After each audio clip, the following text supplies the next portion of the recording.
Kung sino pa yung may trabaho, sila pa yung walang bagong damit. Kadalasan, sila pa yung inuuna ang pangangailangan bago ang kagustuhan. Hindi dahil kuripot sila, kundi dahil alam nila ang hirap ng kumita ng pera.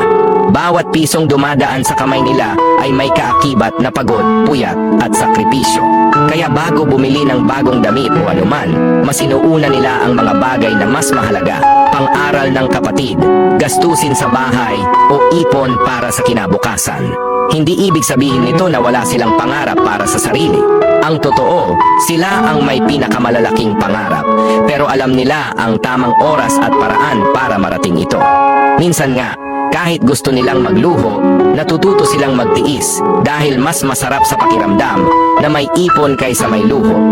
Ang taong may trabaho at kayang kontrolin ang paggastos ay taong may matibay na disiplina at responsibilidad.